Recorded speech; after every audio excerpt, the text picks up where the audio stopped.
So, in the previous lecture, we talked about Sutherland's differential association theory. If you recall, one of the criticisms of Sutherland and Cressy's theory was that they never described the actual mechanism and process in which learning occurs. Now, Aker's social learning theory does just that. So, Aker's social learning theory explains that crime is learned through these four components. The first component is differential association.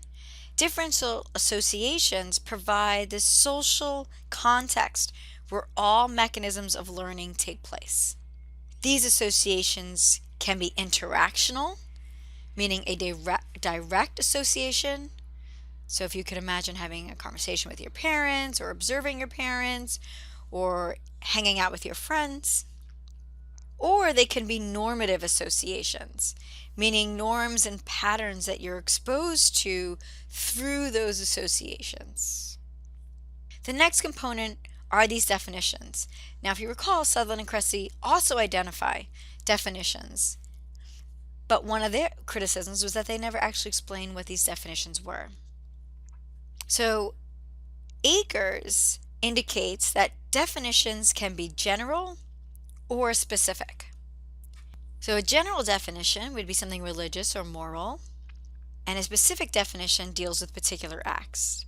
So for a general definition, it could be do no harm, a very Mills kind of ideal.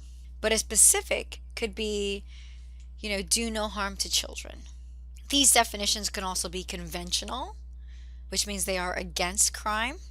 They can be neutral, which means that their criminal behavior could be justified or excused, or they could be positive, meaning they are approving of crime. So a conventional definition obviously would be don't kill somebody.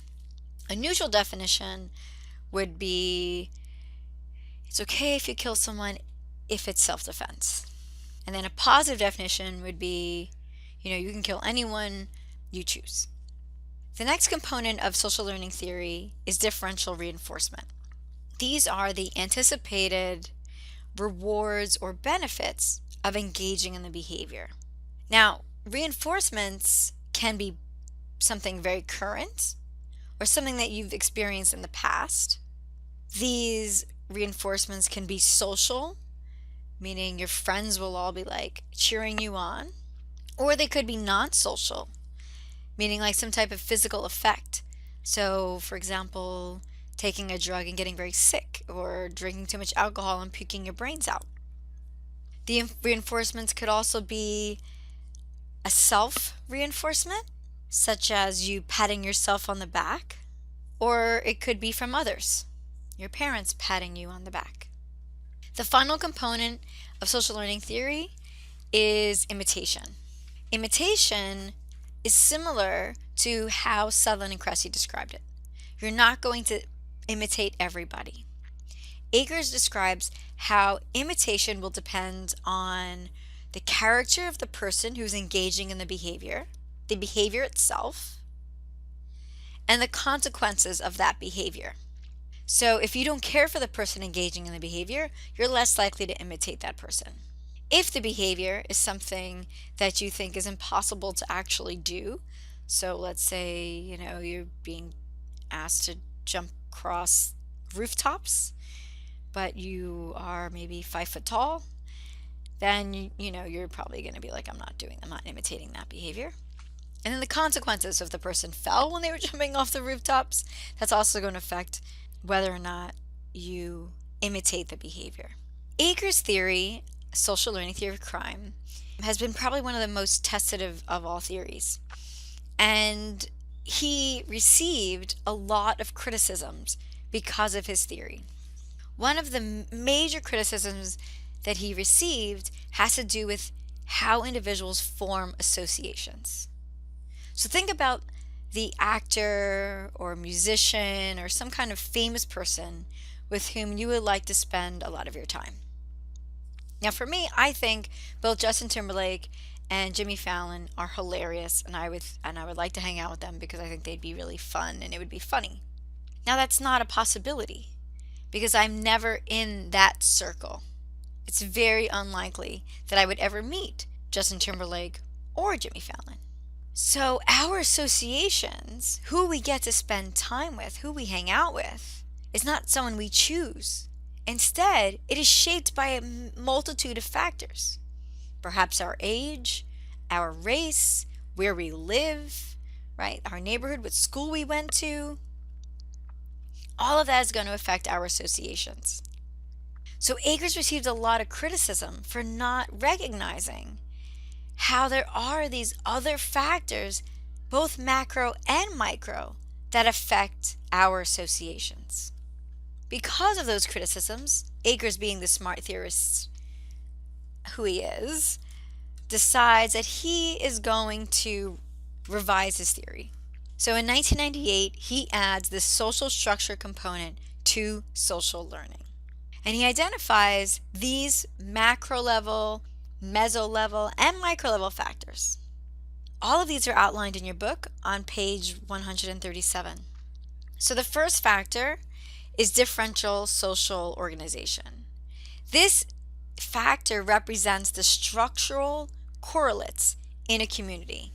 So it has to do with population density, the age composition. So for example, if you're living in a retirement home, right? And other attributes that affect high and low rates of crime, and therefore high and low rates of criminals in those areas. So because you live in that kind of community, you will differentially socialize with criminals. The next one is differential location in the social structure. And this has to do with your socio-demographic characteristics.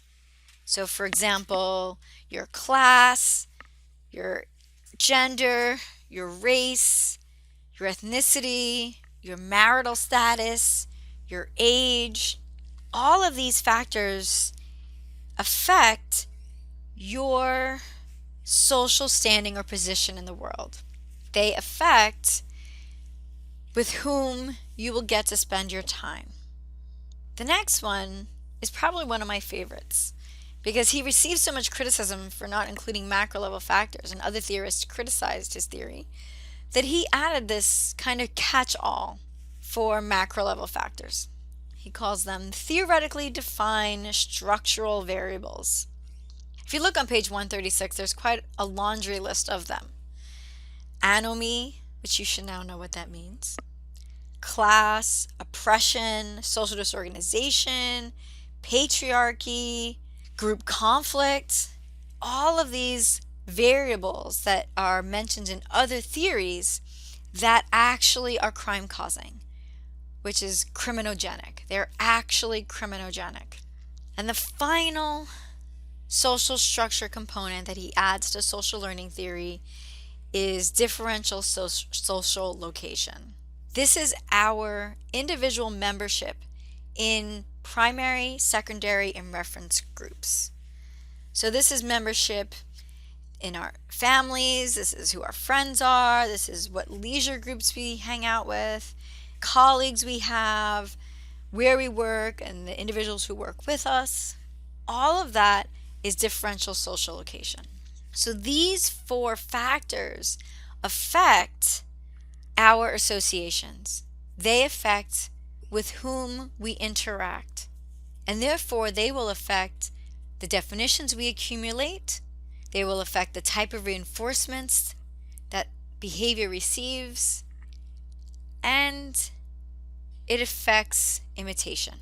So Akers' social learning and social structure theory, which is often acronymed as SL and SS, is known in most research as the peer effect, because Akers explains that for the most part, criminal behavior is shaped by peers. So the peer effect. There has been significant empirical support for his theory. Even when tested against other theories, social learning theory has much greater support than any of the theories that we will cover this semester. In particular, associations, differential associations, and definitions are the strongest predictors of crime in comparison to the other two components, reinforcement and imitation.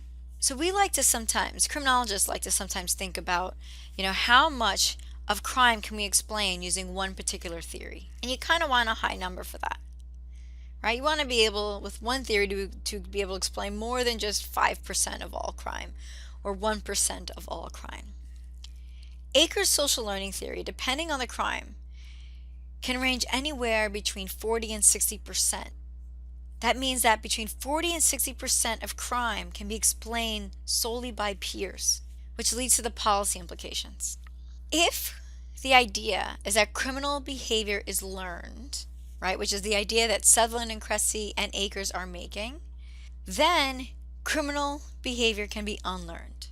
So there are about 6 common implications. So we have gang intervention programs in which they try to go into schools and teach kids about problems with gangs. And the same thing for DARE, right? We have cops that go into schools to teach about the problems with drugs. Now, I don't know if you know this, but DARE has been found to be one of the most ineffective programs. In fact, young people who went through DARE are more likely to use drugs. But that doesn't change that that's one of the policy implications. We have positive peer counseling is another one, which is like Big Brother, Big Sister programs, which, again, they try to change the associations that individuals have. We have behavioral modification programs, such as like cognitive behavioral therapy, which has been shown to be pretty effective in reducing a multitude of criminal tendencies. And finally, we have removal from peers. And one of the most common ways in which we do this is via incapacitation, right? By incarcerating individuals, we can separate them from their peers. But what happens when you put a whole bunch of criminals in one space together? According to this theory, look at what happened to George Young, right? Famous drug dealer. Goes into prison for selling marijuana, comes out and selling cocaine. So we have to be careful when we create situations in which the only people with whom offenders can associate are other offenders. So that's Akers' social learning theory and social structure theory. If you have any questions, please go to the Q&A. Be more than happy to answer them.